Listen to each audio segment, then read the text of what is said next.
আসসালামু আলাইকুম রহমতুল্লাহ। সম্মানিত দিনী ভাই বোনেরা, আজ সূরা আল মুমিনুন এর 12 থেকে 14 নম্বর আয়াতের ব্যাখ্যা হবে ইনশাআল্লাহ, যেখানে মানব সৃষ্টি সম্পর্কে বর্ণনা করা হয়েছে।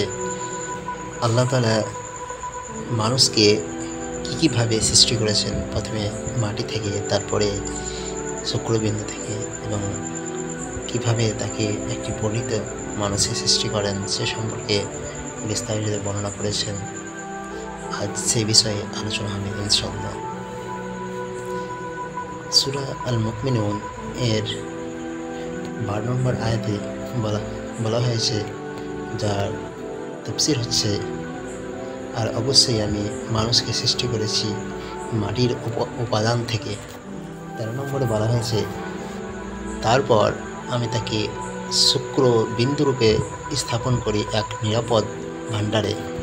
এবং 14 নম্বর আয়াতে বর্ণনা করা হয়েছে, এরপরে আমি শুক্রবিন্দুকে পরিণত করি আলাকাতে, অতঃপর আলাকাকে পরিণত করি গোস্তপিণ্ডতে, তারপর গোস্তপিণ্ডটাকে পরিণত করি অস্থিতে, তারপর অস্থিকে ঢেকে দিই গোস্ত দিয়ে, তারপর তাকে গড়ে তুলি অন্য এক সৃষ্টিরূপে। অতএব দেখে নিন, সর্বোত্তম স্রষ্টা আল্লাহ কত বরকতময়। পৃথিবীর মাটির বিশেষ এক অংশ বের করে তার দ্বারা মানুষকে সৃষ্টি করা হয়েছে।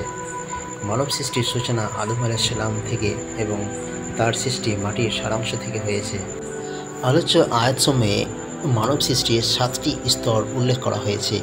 সর্বপ্রথম স্তর মৃত্তিকার সারাংশ, দ্বিতীয় বীর্য, তৃতীয় জমাট রক্ত, চতুর্থ মাংসপিণ্ড, পঞ্চম অস্থি পিঞ্জর, ষষ্ঠ অস্থিকে মাংস দ্বারা আবৃতকরণ এবং সপ্তম সৃষ্টিটির পূর্ণতা অর্থাৎ রূহ সঞ্চারকরণ।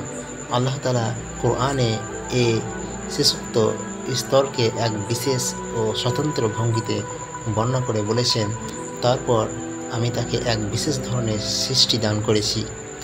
এই বিশেষ বর্ণনার কারণ এই যে প্রথমোক্ত 6 স্তরে যে পূর্ণতা লাভ করেনি, শেষ স্তরে এসে সে সম্পূর্ণ এক মানুষে পরিণত হয়েছে। এই কথায় বিভিন্ন তাফসীরবিদগণ বলেছেন। তারা বলেন, এই স্তরে এসে তার মধ্যে আল্লাহ তাআলা রূহ সঞ্চার করেছেন। ইবনে কাসির কোনো মুফাসসির বলেন, তারপর আমি তাকে এক বিশেষ ধরনের সৃষ্টি দান করেছি। এর অর্থ তাকে এক স্তর থেকে অন্য স্তরে নিয়ে গিয়েছি। প্রথমে শিশু, তারপর ছোট, তারপর কৈশোর, তারপর যৌবন, ও তারপর পূর্ণবয়স্ক, তারপর বৃদ্ধ, অতঃপর অতিবয়স্ক। বস্তুত দুটি অর্থের মধ্যে বিরোধ নেই, কারণ রূহ ফুঁকে দেওয়ার পর এসব সংঘটিত হয়। ইবনে কাসির। আজকের মতো এতটুকুই। ইনশাআল্লাহ পরবর্তী ভিডিওতে এর পরবর্তী আয়াতসমূহের ব্যাখ্যা হবে। ইনশাআল্লাহ। আসসালামু আলাইকুম ওয়া রাহমাতুল্লাহি ওয়া বারাকাতুহু।